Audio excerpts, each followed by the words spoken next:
Hey, another energy update. Oh, the energies are moving. Everything's shifting. This month, it's all happening. I can't hear this anymore.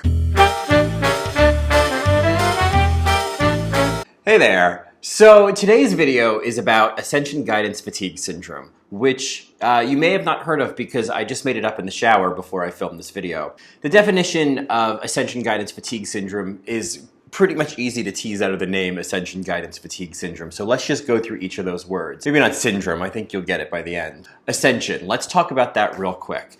I don't really talk about it too much. I think I made one video like a few months ago where I kind of talked about it because I feel super uncomfortable talking about it. And I think there's a part of me that still resists that it's a thing because it is not in the frame of reference up into, the first 30 years of my life, let's say. It didn't exist, and then it kind of became a concept in my life over the last year. I've sort of vaguely talked about my experience in 2015 of doing ayahuasca and really how that was the beginning of my spiritual awakening. That's really what kind of finally cracked me open. And then it seemed that I was going through this intense integration process after ayahuasca, only to then kind of find out along the way that, oh, what you're going through, this sense of like all of these changes to your emotional state and your spiritual mind and this sort of sense of expansion and feeling lost and disconnected from the world and having strange flu symptoms at one point, like all of that was actually a thing that a lot of people are going through, this concept of ascension. There's so many ways you could talk about what ascension is, and the way I've always described it is that it's spiritual evolution. We are in the third dimensional reality here, like everything's in 3D, right? Like we understand that. And then the idea is that we're moving into fifth dimensional reality, which I don't even really fully know, where fourth dimension reality falls in. Like there's a point to all of this confusion, is that I've been trying to understand all of that and often find myself just getting into a deeper and deeper rabbit hole of spiritual guidance and ascension guidance. That's kind of the guidance part of Ascension Guidance Fatigue Syndrome, is going through this really intense spiritual experience, which, I mean, I could go on and on about ascension, about this concept of these waves, that like people would be going through this process in waves, and then the people who go through the first wave are the people who help the people in the second wave. And there's dates attached to it. The first one was like late September, and you might be thinking, oh, this sounds like the Mayan calendar in 2012 and everything ending. And there is a connection to that, I guess, and I don't even fully know what it is. And so that gives me an opportunity to stop and say that, like, I am not an expert on any of this. And I guess nobody is, right? Because, like, if this is some big, huge spiritual experience that we're all going through, like, none of us, little, ants in the field, little grains of sand on the beach could possibly expect to be experts on this concept. But at whatever level human beings can be an expert in ascension, I am not there. And that has been a source of frustration because it kind of feels like to understand ascension, you kind of have to first learn the language of ascension, and you have to learn the language of spiritual guidance. And so as I tried to understand my experience more, I found that I would be coming up against a lot of the same ways of talking about things. Talking about this idea of third dimensional reality and moving into the fifth dimension and really like the astrological elements of it, of planets shifting and stars spinning and moving into a cycle and a time and a 7-year transition. And, and Paul Anka's brother is channeling some guy named Bashar and telling us that everything's going to change in the fall of 2016. I'm like, what are you fucking talking about? And that's Ascension Guidance Fatigue Syndrome, is when you get to the point of saying, what the fuck are you talking about? Now, I want to say this, because we always have to have disclaimers, because we're all so fucking sensitive on social media. I'm not bashing any of these things. I'm not bashing Bashar. I'm not against people who do energy updates every month, though I want to talk about that in a minute.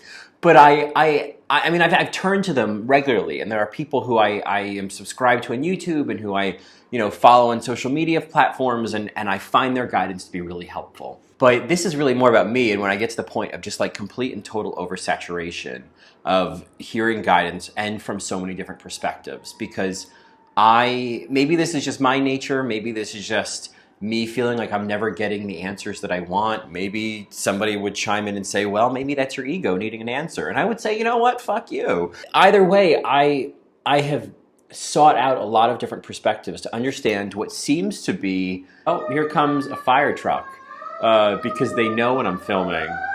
Ooh, it's coming down my street.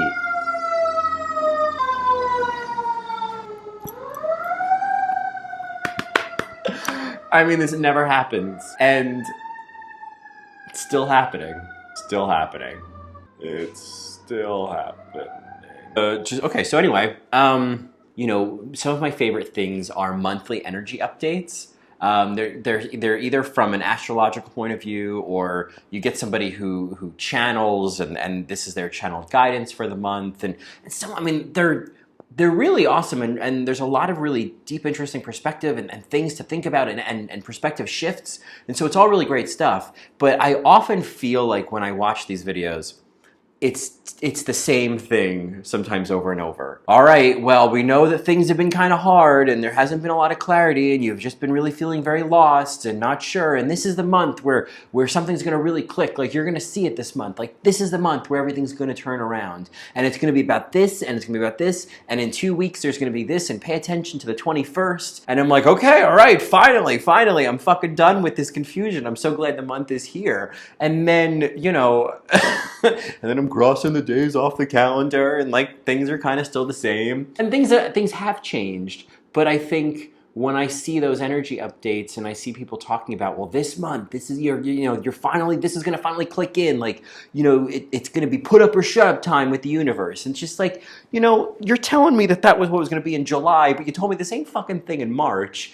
And at what point is it not this? Like, when are we gonna turn a corner on this? I just kind of sometimes feel like every month I'm getting pushed off to the next month when things are gonna be clearer. And it's like, is there something I'm not doing, or is this just how this fucking game works? And that's the other thing. When you hit this point of Ascension Guidance Fatigue Syndrome, it's like this acceptance of like, well, wait a minute.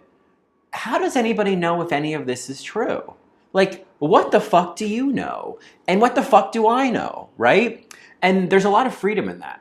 I think that I filtered out, like, the people that I listen to and I follow are a very similar energy. They're very open to like, hey, like, this needs to read true for you, and if it doesn't, like, let it go. And I appreciate that, because you can tell the difference between the people who feel that they are a spiritual authority, and the people who are like, listen, this is just my perspective. I don't care if it resonates for you or not. I just feel like I got to share it. But my frustration is often with the people who come for you, like, and they're not for me, because I don't get into these conversations, but you see them in like certain Facebook groups and conversations of, you know, someone asserting their spiritual guidance in the comments section about how you're interpreting surrender wrong, or how, you know, that's not what this is supposed to be, and that this is just this, and you're making it this. And like, people are always trying to kind of like come in and say, well, actually, here's how it's supposed to be. The audacity to think that you are going to like educate someone on their spiritual journey in a Facebook comment section.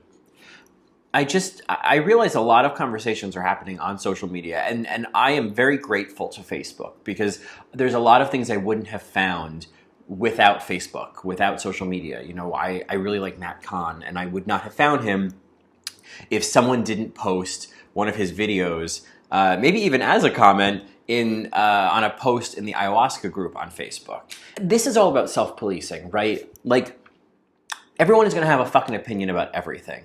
Like, that is the world we live in now. There's no objective information anymore. Everyone has a fucking opinion about everything.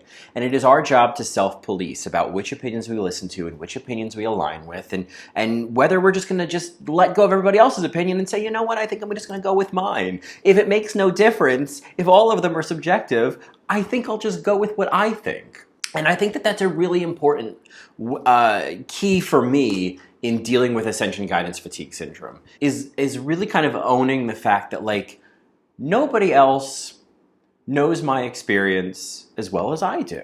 Nobody else knows what you're going through the same way you do.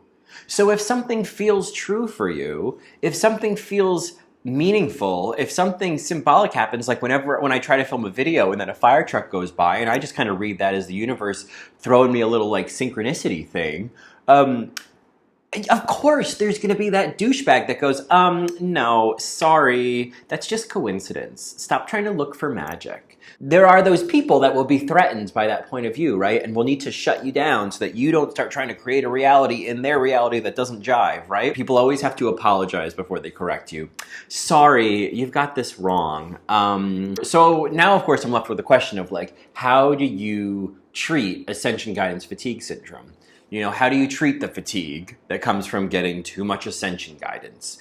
And it's literal fatigue. It's like, it is exhaustion, it is mental fatigue, it's frustration, it's anger, it's sort of total rejection. I mean, I'll see like a update from someone that I follow on YouTube, you know, a new video that they've posted, and it'll be, you know, something about, let's just call it like big energy shifts. I don't know, big energy shifts coming up, let's call it that. And it's 12 minutes long, and like there's a part of me, there's a time and a place in my life where I see that and I go, yes, 12 minutes of guidance. I am thirsty. Lately when I see that, I'm just like, oh God, please, I can't, please stop. Like, I don't want to know. And that's really what this feels like. And I think obviously the solution is to just stop, is to stop looking for guidance. Is to stop turning to all these different perspectives and trying to get the answer.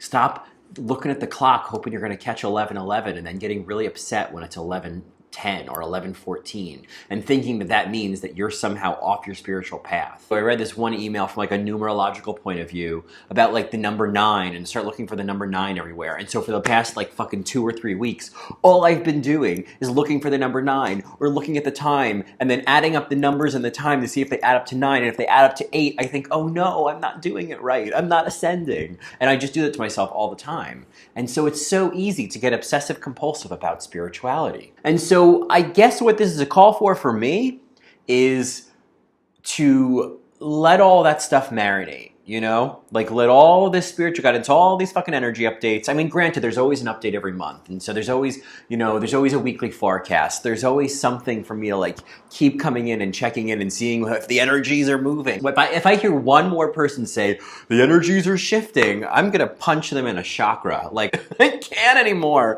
But I won't. I'm not gonna hit anybody, come on. But it really is, much like with ayahuasca, it is about integration. You can't do ayahuasca every single day. It's overwhelming. It's just too fucking much. You do it and then you let it integrate and you let all of the, you know, after effects of it settle in and you shift into the life that it shifts you onto the path towards. You know what I mean? And so it's really the same thing here, is I think I just need to let all of this integrate and let myself kind of come back to a base level of like, okay, because like, the reality is, maybe I don't need any spiritual guidance right now. Maybe I'm doing just fine. Maybe everything's okay. And if I feel like I need guidance, I can look for guidance, but I don't need to feel like, because I think that this is really what it comes down to, is feeling compelled to get spiritual guidance in order to be more spiritual, in order to be closer to being an expert, in order to fit in order to, you know, really feed that spiritual ego and be spiritually good enough. Maybe that's what this is. So of course you can't be more spiritual. You can't be spiritually good enough. It doesn't make any sense. It's like vegan chicken. It's like, well, no, it's not chicken. It's not chicken. It's pretending to be chicken. It's not chicken. So stop. And so this is the same thing. Oh, I think they're gonna come down my street again. Oh, go past it. Okay. What I would finally say about Ascension Guidance Fatigue Syndrome is that it's a really good sign. It's just like, for me, from my point of view, I think that when it hits and you get to this point of like, I'm fucking done with all the spiritual guidance, then be fucking done with all the spiritual guidance and just let it sink in. And then just kind of maybe ask yourself, well, what do I think? Like, why haven't I asked myself enough? What do I think? Why do I keep asking people on YouTube what they think? It's one thing to watch all these videos and read all these blog posts and all these articles about waves of energy and shit coming and this going into retrograde and that meaning this and the first time in a gazillion years. You can read about all of that and you can hear about what it all is going to mean and how we're going to see it manifest on this planet. But at some point you have to say, okay, great, thanks. I'm going to go live my life. Because at the end of the day, despite all of this spiritual guidance, you're still having a human experience. You still have to have your human experience. You're still a fucking human being. And you have to engage with the world as a human being. And we can't get around the fact that we're having a human experience. And so I think Ascension Guidance Fatigue Syndrome is really just that reminder of like, hey, you're just a human being. Stop trying to ascend faster than you need to. So anyway, those are my thoughts today on Ascension Guidance Fatigue Syndrome. I have no advice. I have no guidance. You don't need it. If this spoke to you, I hope it just gives you a sense of, okay, good, I'm not alone. Anyway, that's all for now. If you liked this video and you want to see more videos like this, please feel free to obviously subscribe, to like, to comment, to share, to do all these things that, are awesome. And of course, I also welcome you to join my free private Facebook community, the Awakening Artists Collective. There's a link in the comments below. Which is a great community of people who are awakening their inner artists and rediscovering who their true selves are through the spiritual practice of creativity. Anyway, that's all, and I will see you later. Bye.